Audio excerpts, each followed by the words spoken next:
This is Kevin Matthews with BuildingBread, and we are on WHCR 90.3 FM, the voice of Harlem. I told you I had an incredible guest. I have been working to get him for like 2 weeks. Couple weeks, yeah. Couple weeks, and I'm like, get that. Ooh. This is Grant Sabatier, and he's the author of Financial Freedom and the creator of Millennial Money, which has over 10 million readers. Dubbed the Millennial Millionaire by CNBC, Grant went from $2, I say it like that on purpose, $2.26 to a millionaire in 5 years, reaching financial independence by the age of 30. He writes about personal finance, investing, entrepreneurship, mindfulness, and he's the host of the Financial Freedom Podcast. Sabatier graduated from the University of Chicago. It's cold. Super cool. Right. And he's been featured in the New York Times, Washington Post, NPR, Money Magazine, and many others. When not traveling in his VW camper, he lives here in New York City. Grant, welcome to the show. Hey man, glad to be here. Happy Friday night. Yes, definitely. So I've got tons of questions because I got $2.26 in my pocket. Dude, I'm ready. Man. I guess this one is the most obvious one that comes up for just people out there. You have to have gotten some critics at this point. Like, how did he do this? It's only 5 years. It's impossible. How do you respond to those critics? Yeah, I think the important thing to note is that during this 5 years, this is all I did. Mm-hmm. So I was working 80, 90 hours a week, nonstop. I actually did a calculation and I realized that I'd only taken off 5 Sundays in 5 years. Wow. So, I took off Christmas, I took off Thanksgiving, New Year's, but I was hustling the whole time. Right. And when I wasn't working, I was reading about money. Mm-hmm. And the other thing to note is I'm a really extreme example. Mm-hmm. So not only did I put all of my time towards this, Mm-hmm. but the time that I wasn't working, I was reading about money, I was reading about making money, and I'm bad at like 97% of things in life. Like I think I did my laundry a week ago and I still haven't folded it.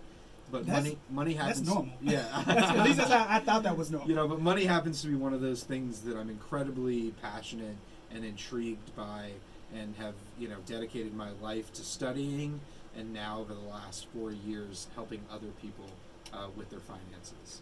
Wow, and that gives a lot of color to the discussion, because to do what you did, that takes a lot of work. I think for whatever reason we tend to think, oh well, like I can do that and still relax. Like that costs a lot of time. Like 5 Sundays in 5 years, other than holidays, that's a lot of work. Yeah, and I actually don't even recommend it. I mean, this is the thing. Yeah. I went through it, and I wrote Financial Freedom, my new book, and looking back on the entire journey, I realized I made a lot of trade-offs that I wouldn't make again. Yeah. And so that was one of the things. Maybe if it took me double the amount of time, I probably would have been a lot happier. Right. And I also realized a lot of things during the journey that I didn't even need over $1 million to have more time and freedom and space in my life. So I learned a lot, and probably wouldn't have been as hardcore as I was if I was to do it again. Right. And there was, I think the first thing that kind of tipped me off to your bio and your story was something that I read in it was a Business Insider, maybe last week, week before, and you talked about income, because you can only cut back but so much. Those basic bills are still going to be there, so you can't cut it down to zero.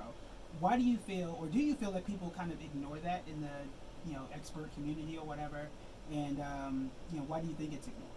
So this is the thing. Most of what's talked about in the personal finance world is not only incorrect, but it's actually damaging.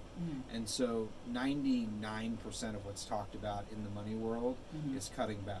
It's budgeting. It's but the reality in life, oftentimes we're taught to cut our glass of wine or our latte or our concert tickets. But those small things that we buy in life, those tend to be the things that give us the most amount of joy. Right. And so we're taught to cut those things, and then we budget, and then we're unhappy, and then we stop budgeting, and then we go back to spending money. And so in reality, there's a limit to how much you can cut back, and you shouldn't cut back those small things. Where you save the most amount of money, I moved to New York City 7 months ago. I knew it's expensive here. I moved from Chicago, and I was like, the number one thing that I have to control is my housing expense. Yeah, definitely. Because the average American spends over 50% of their income on housing and transportation. Mm-hmm. So that's where you're going to get the biggest savings. You're going to get the biggest savings where you spend the most amount of money, not on those small little purchases. Yeah. And so for me, I realized there was a limit to how much I could cut back. I was saving about 82% of my income during this period, Right. but there wasn't a limit to how much money I could try to make. And that was one of the things. A lot of people, they focus on the debt they have. They focus on all their little expenses, when in reality, even if you have $40,000 in student loans, if you go out and build the new skills, instead of worrying about the student loan debt, you go out and build the new skills and then spend your time trying to get a $30,000 or $40,000 raise or start a side hustle to make extra money, then you can wipe out your student loan debt in a year and a half, as opposed to just sitting there worrying. And I think 99% of the money world is focused on the scarcity mindset, focus too much on debt, credit card debt, budgeting, when in reality, money is only limited if you don't take the time to go out and make more. I like that.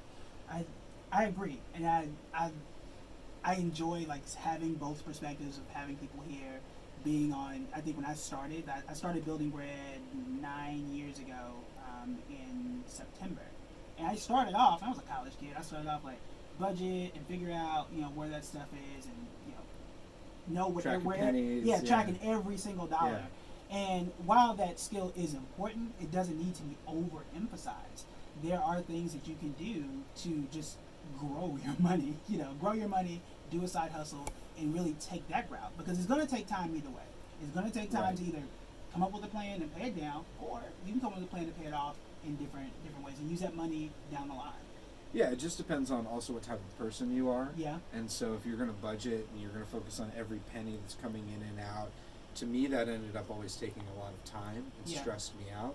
So what I do even now still, I set $2,000 aside every month. I still do this. I've done it since 2010, and I just spend it on whatever I want to spend it on. I don't even think about it. Put it in one account. Sometimes I spend it all, sometimes I don't. If I don't, it carries over to the next month. And then that's the money I'm spending from. So I went to a concert a couple weeks ago here in New York City. I wanted to see this band. I spent $300 on a second row ticket. And I had money in my account. I spent it. That was, I didn't think twice about it, because I know that I'm optimizing my housing expense. Whereas to find my apartment in New York City, man, I spent like probably 40 hours. I looked at over 50 apartments. I knew that was where I was going to get the biggest savings. So I spent the time there. And then the day-to-day purchases, I just flew to Seattle 3 weeks ago. I bought a first-class ticket, $1,400. And that's because I knew I had this money that had rolled over in my account. I wanted to be able to sleep on the flight, and so I splurged for the ticket, because I know my housing and my transportation costs are as low as possible. Right, and I want to piggyback off a piece of that, because I have two quick stories on it. I taught just a basic budgeting and investing class on Tuesday, and I showed them just a basic formula of budgeting. It's the basic 20, 30, 50, 30, 20 rule. But the 30% I said, was probably the most important. Like, yes, savings is important. Yes, you want to put something for your bills. But allocate a specific account for your money to spend. Because when you cut that out, that's where that stress comes in. Like, I have to budget, I can't do this. And then that's when you snap. You go to the store, you buy all this stuff, and then you're back into debt. But you have to have a section of money to enjoy, and not to feel guilty about it, and not to question yourself about it. Like, for me, I think it's only $200-300 a week, and I was like, hey, whatever I want to do, like, I'm good until this account hits zero. Right. And because it's in its own separate account, it doesn't touch anything else. I don't have to worry about it drawing on my bills. I don't have to worry about pulling from my savings or anything like that. But I think it is fundamental to have a section of money for you to spend. Like, that's what it's there for. You want to have balance. You don't want to be just strictly savings and just strictly, everything else. So do have that out there. But then the rent part of it, that is, I spent a lot of time, we just moved up the street, and they wanted, how it is in New York City, everybody knows, where it's a significant portion of your income just for the deposit. The first apartment I looked at, they were like, that'd be $10,000. Really? Yeah, they said that's crazy. Yeah, exactly. Exactly. I'm like, no. So I did the research. Like, absolutely not. Right. So I did some research, found a company that kind of guarantees it. So I paid $30 a month, no security deposit at all. Wow. But that was because of I had the money, but they wasn't getting $10,000 off me. No, you got to do the work. You know, Yeah. that's the thing. I found a landlord who's in his early 80s, and he hasn't raised the rent in 10 years. What? And the agent said he hasn't done it because he has all his finances perfectly mapped out. Wow. And so this place, I was flying back to Chicago, and I was on the plane, and it came on Street Easy. Like 20 minutes before I got on the plane, I called the agent when I was on the plane. I said, you know, I want this apartment. She said, you have to see it. I said, okay, tomorrow morning, let's FaceTime. She was doing an open house. Next morning, I woke up. She FaceTimed. She showed me the apartment. I said, I'll take it. I hadn't even seen it in person. She said, well, you have to get here by 3 p.m. This is at 9 a.m. in Chicago. So I went right to the airport. I got a ticket. I flew from Chicago to New York. I went right to the apartment. I signed the lease. I got back in a taxi cab. I went back to the airport, flew back to Chicago. And that ended up saving me about $1,500 a month in rent. I live on the Upper West Side. Yeah, real close here. Yeah. In a tiny apartment, super tiny, but man, you know, it's right by the park. You know, I can look right at the Hudson River. It's nice. It's, right. You know, great deal. A little small for my wife, but you know, it's we're able to save extra money. So. Yeah, and that's the important thing. When I talk to college kids, I said the most important thing you do right now, figure out what you think your average salary is going to be. But you need to back that number into what your apartment is going to be. 'Cause that first apartment, like, it's once you get it, it's hard to kind of downsize especially for like college kids. And every apartment. Yeah. I mean, I'm 34 and I have over $2 million saved, and I'm trying to get the best deal I can. Yeah, because I know that's what's going to eat my money up. Yeah, so I did all types of. I was an econ major. All types of algebra. Like, look, the apartment I moved to Dallas first after undergrad. I was like, look. This apartment's gonna be $750, and I can save like $1,000 a month. Yeah. And I'm like, perfect. Meanwhile, I had friends that were getting like the luxury apartments. You have the gym. Yeah, and they the had theater, like. and Yeah, I was like, pool table. You're like, what do you need that for? Yeah, like at the time, my girlfriend was in New York City, so I didn't need nice stuff. Yeah. You know, I had an air mattress for the first year. Yeah. And then like I got furniture that was donated from family. Meanwhile, everybody else had like leather couches. They had bought all this stuff. And I'm like, nah, man, like we're not gonna be here for that long. You know? Right. But yeah, that totally makes sense. That totally makes sense. So about the super savers, those who can save 25, 30, 40, 50%, how do you feel they get there, and what can the average person do to kind of move up in that space? So I think the important thing is to really figure out what makes you happy in life. And so I think we live in a world that, you know, we always try, depending upon how much money we're making, we always try to spend all the money we're making to try to get the bigger apartment or the car, or even more money than we're making. Most people do that too. I did that for a while. But the most important question is not how much money do you need. The first question is, what kind of life do you want to live? And you know, one of the things that I did when I was 25 is I sat down and I made a list of the 10 things that made me happiest in life. And they were walking my dog in the park, you know, having a glass of wine with my wife, listening to my record collection, playing guitar, reading. You know, 8 of the 10 things were free. And then the other 2 were pretty inexpensive. You know, travel could be expensive if you make it. But I thought, why can't I optimize my life to have more time to do those things that I love?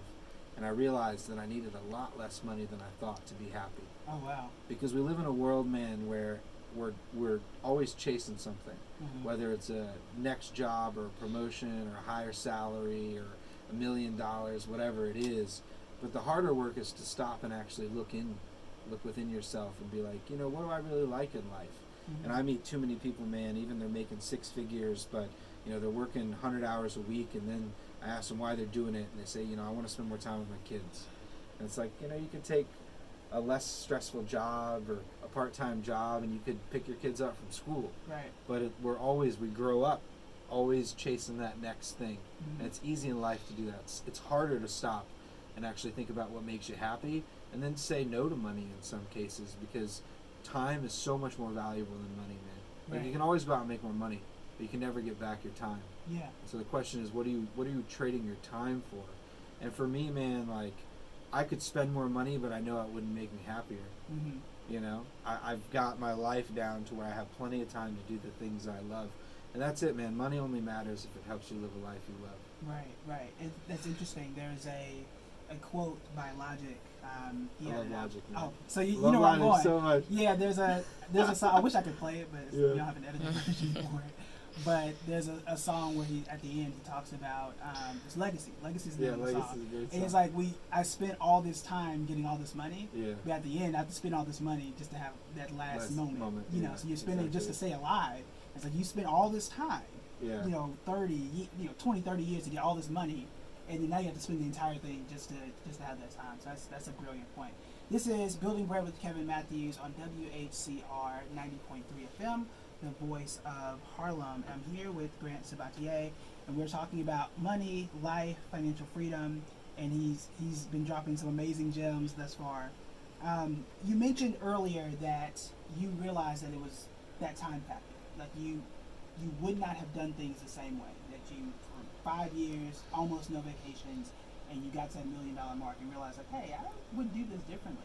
So what are some things you would do differently? Yeah.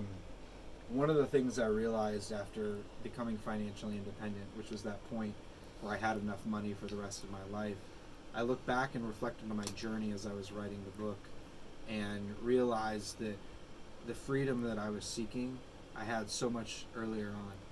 You know, I thought that I needed to have $1 million and be financially independent to have more time and space and control in my life. But I realized I had that by the time I had 6 months of expenses.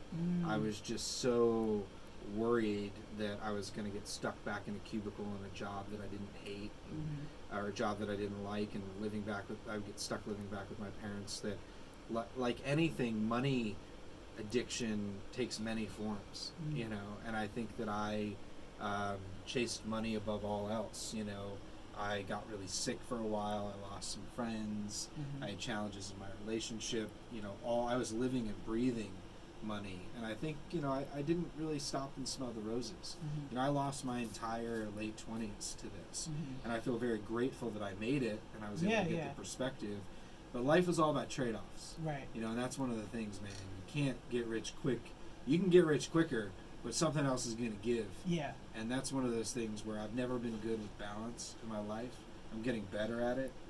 Another thing I realized is that it wasn't really about money at all. And, you know, once, you know, I made, you know, the $1.5 million, I started unwinding my companies. I sold my 2 companies. And it took about 9 months to kind of start de-stressing from the corporate world. And then, you know, I was in England. I was on the coast of England. It's a good story. And it was early morning. I woke up, you know, I got, you know, one of the things, Airbnb is so cheap around the world. Right. So I flew to England on free travel miles, and I rented an Airbnb for $60 a night. It's on one of the westernmost tips of Europe, you know, beautiful, you know, ocean. And I woke up one morning, I was sitting out there having my coffee, and I was like, you know, what's this feeling? I felt weird. I felt real weird. You know, I didn't know what it was. I was like, gosh, what's this feeling? I couldn't name it. And I realized it was the first time in my life that I was at peace. Wow. And I realized that was what I was seeking all along. It wasn't about the money. Right. You know, it was about being at peace and realizing that I had nowhere else to be in the world. And, you know, we can always chase anything in life, jobs, promotions, relationships, but the only thing that we carry from job to job, place to place, and city to city is ourselves. And that peace, man, like you wake up in the morning and you're just one with the world, and you feel like you're in the right place, and you got good friends, and you got a good family, and a good place to live. That's what I was after all along. Right. And I didn't need millions of dollars for that. I thought I did, you know, but I didn't. Yeah. And that's one of the things where hindsight's 20/20. Yeah, and I think that's the best thing about having you tell that story, because it's one thing, like, we've heard that story before, like, you don't need money to be happy, you don't need this, all you need is family, friends, and your guitar, whatever it is that you like. But it's a difference from hearing someone who actually has it. Yeah. Because it's though it's still the same message, someone who has not experienced, who does not have the money to say that money is not important, it's like, yeah, well, do you know? You know, but to hear from someone who's reached that height and said, look, it cost me a lot to do that, I would do it differently, but I was happy 6 months into it. Yeah, and you can't judge a book by its cover, man. Yeah. So I was sitting in Seattle, you might appreciate this, like maybe a year ago, and I was visiting friends and hanging out, and I was sitting outside the public library downtown Seattle. And, you know, I had, you know, I spend like less than $300 a year on clothes. I always buy my shoes. Like these shoes I bought for $9 on eBay. You know, I'm I got always these just from my grandma. She got yeah, exactly. She got You for know what I mean? $2. But I was sitting out in my coat. You know, I had like so I had a puffy coat. It was cold. You know, I had some feathers coming out. I was sitting there and I my beard, and a woman dropped $10 on my lap. Wow. You know, she thought I was homeless. You know, I had no money. And I was like, man, you know, wow. I was like so blown away. I was like, someone doesn't know I have millions of dollars. Like, you know, you can't judge a book by its cover. Yeah. And the same thing is, you never know what anyone's going through in life. Mm-hmm. And that's one of those things where money, it doesn't buy happiness. All that money does is it can buy you freedom. It can buy you space and time to figure out what makes you happy. But money just, you know, I always say it's a reflection of who you are. Right. And so if you're unhappy, just having more money, it's just going to make you more unhappy. If you have no money and then you get some money and you're happy already, it's going to make you maybe a little bit happier. Right. You know, and that's one of the things, man. It's just like I spend my life now talking about this, and so many people are chasing something that sometimes they don't realize that they already have. And this is the thing too, man. Like, if you look around your life and you love your wife or your partner and your kids and your friends and your house, and maybe you don't like your boss, you're stressed out a little bit about money, but maybe you've already won the game. You know, maybe that thing you're like, why are you chasing after that money? Right. Like, what is it for? Right. You know, is it so you sleep better at night? And that's the thing is, man, financial freedom, it's whatever helps you sleep at night. Right. For some people, I have a friend that lives on $7,000 a year. He travels around the world. And he's free as a bird, man. Yeah. And then I have friends here in New York City. They make $400,000 and they're always stressed out and they can't sleep at night. And they think they need $10 million to feel free. Right.